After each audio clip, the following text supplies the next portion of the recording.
Bună, dragilor, și bine ați venit la o nouă citire. De această dată vă invit la o citire generală, iar dacă titlul v-a atras, înseamnă că aveți aici cu siguranță mesaje pentru dumneavoastră. Haideți să vedem. Wow! Cineva aici se gândește la un final. Cineva se gândește foarte serios să încheie ceva anume. De asemenea, văd o persoană ori credincioasă, o persoană religioasă în alte cazuri. Poate fi o femeie, dar e o relație pe care voi o aveți aici de mult timp. Poate fi o prietenă pentru Doamne.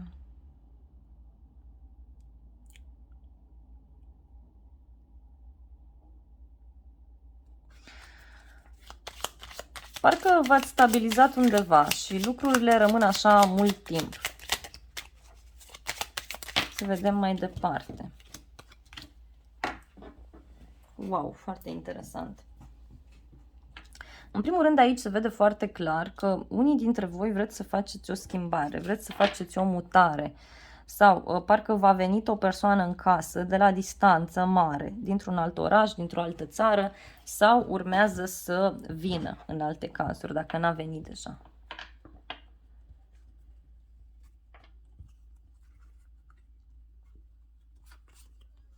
Cineva vrea să se revadă cu voi.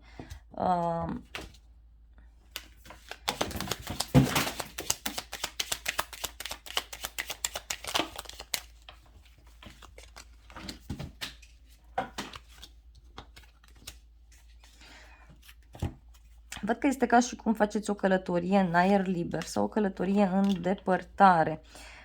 Văd o femeie care are gânduri foarte pure, foarte sincere față de voi și care a fost recent plecată într-o călătorie la distanță, deci într-un pelerinaj sau undeva în depărtare în alte cazuri.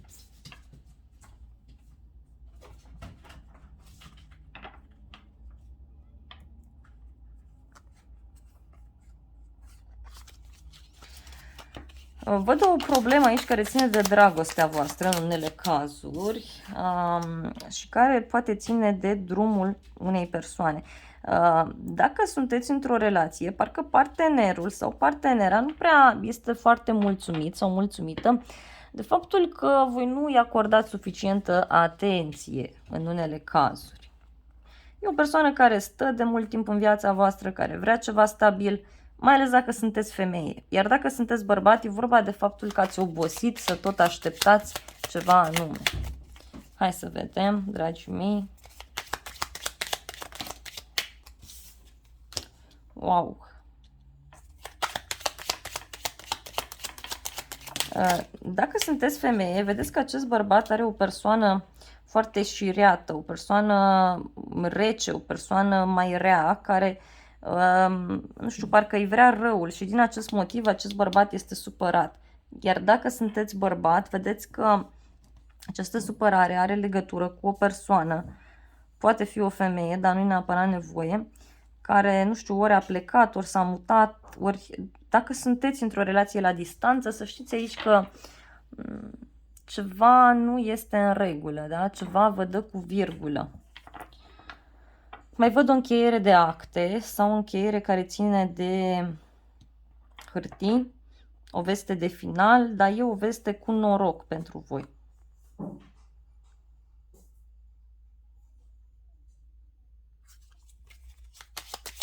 Cineva are de făcut o alegere.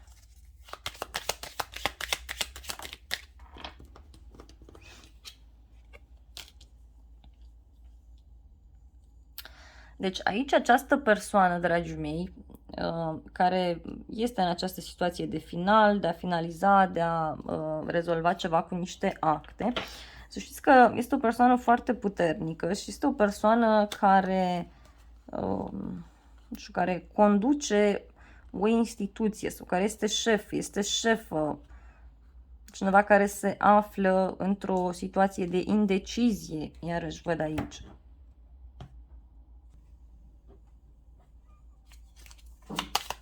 Parcă își dorește foarte mult să rămână cu aceste roade pe care le culege. acest dușman sau această persoană care nu are gânduri bune, să știți că, nu știu, e de mult timp acolo în această situație. Este o persoană care are niște probleme, care își iubește foarte mult copilul și care vrea neapărat să facă, știu eu, ca lucrurile să funcționeze în favoarea sa. Alții văd aici că ați auzit sau o să auziți de o veste mai puțin plăcută, de un dușman sau ceva de genul acesta, care face de mult timp probleme, da, unei persoane și voi abia acum auziți. În urma unei călătorii, în urma unui drum, văd că o să aflați un secret. Alții văd un mesaj pe care îl primiți, ceva ce intuiți, ceva ce vedeți și poate avea legătură cu un copil. Însă, văd aici foarte clar o persoană puternică, o persoană care are sentimente pure pentru voi și care vă protejează, care vă este alături și care vine și vă oferă această informație pentru a ieși dintr-o eventuală situație neplăcută. Bun, aici clar se vede un final, dragii mei, ceva se încheie. Văd că vă maturizați unii dintre voi. Auziți de un final care ține de o femeie în unele cazuri. Cineva vrea să plece, cineva vrea să se mute, dar aici e vorba de a muta țara sau de a face o călătorie, o vacanță undeva departe.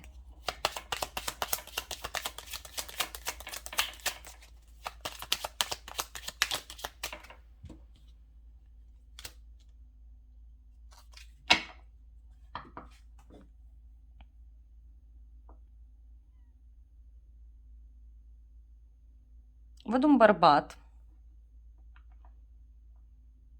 care are o protecție foarte mare divină și care ori are legătură cu străinătatea, ori are legătură cu niște drumuri foarte lungi.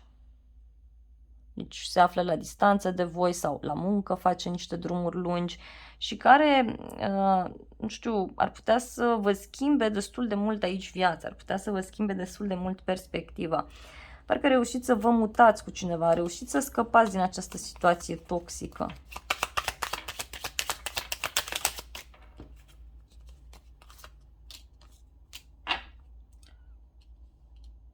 Cred că aici e vorba de o femeie care nu vrea să plece de undeva anume sau o femeie care are niște probleme.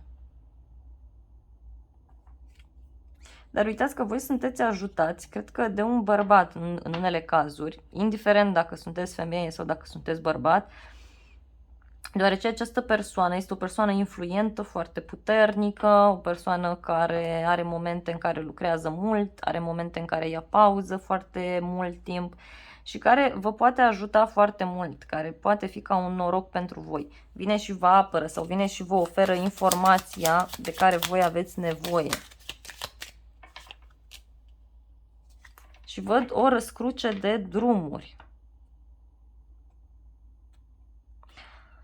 La un moment dat o să fiți puși aici în fața unei decizii, în fața unei alegeri de a renunța la ceva, de a încheia ceva anume. Totuși, uitați cât noroc apare aici pentru voi. Cineva pleacă, cineva vă lasă în pace, cineva se mută. Și văd mult noroc, văd multă dragoste, multă strălucire, mult succes pentru voi, indiferent dacă e vorba de zona profesională, dar și de zona personală. În plan profesional vă văd mult mai cunoscuți, vă văd respectați, vă găsiți un loc de muncă sau avansați la locul de muncă, vă merge afacerea mai bine. Iar în alte cazuri, dacă discutăm și de dragoste, aici la fel, e ca și cum aveți un noroc, pentru că e cineva care vă pune piedici, o persoană care mie nu-mi place aici. Parcă în sfârșit finalizați, terminați ceva și culegeți niște roade. Bun. O nouă dragoste sau în relația în care sunteți, lucrurile pot merge mult mai bine, deci vă puteți concentra pe un nou început. E un noroc foarte mare în dragoste aici sau un noroc foarte mare într-un angajament serios, da. E ceva ce ține de un copil sau ceva ce ține de spiritualitate, de o situație pe care voi trebuie să o studiați în profunzime. Deci un domeniu de activitate pe care trebuie să-l studiați mai mult sau poate să fie vorba de o relație în care trebuie să vă adânciți ceva mai mult, în care trebuie să oferiți mai multă iubire, să primiți de asemenea mai multă iubire. Și e clar aici, e un succes pentru casa voastră. Ia uitați. Deci aici poate să se însemne și o nuntă din ce văd eu. Deci puteți să mergeți într-o astfel de direcție. Foarte interesant, dragii mei. Haideți să vedem și zodiile implicate. Și avem așa, zodia Pești, Săgetător, Scorpion, Gemeni, Leu, Capricorn, Rac,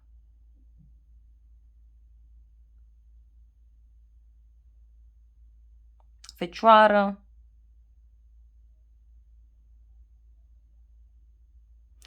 Berbec și cam atât. Dar, repet, nu este neapărat nevoie să aveți legătură cu aceste semne zodiacale. Dragii mei, aceasta a fost citirea voastră de această dată. Eu vă mulțumesc frumos pentru vizionare, vă iubesc, vă îmbrățișez cu drag pe toți, să aveți parte de o zi sau de o seară binecuvântată și să ne revedem cu bine și la alte citiri. Nu uitați să apăsați butonul de like, să vă abonați canalului, să apăsați clopoțelul, iar dacă vreți să mă ajutați, dacă vreți să mulțumiți, puteți să dați acest videoclip unui prieten sau o altă citire de pe canal sau să recomandați canalul unei persoane dragi vouă. Vă îmbrățișez cu drag și vă doresc o zi sau o seară binecuvântată și să ne revedem cu bine și la alte citiri.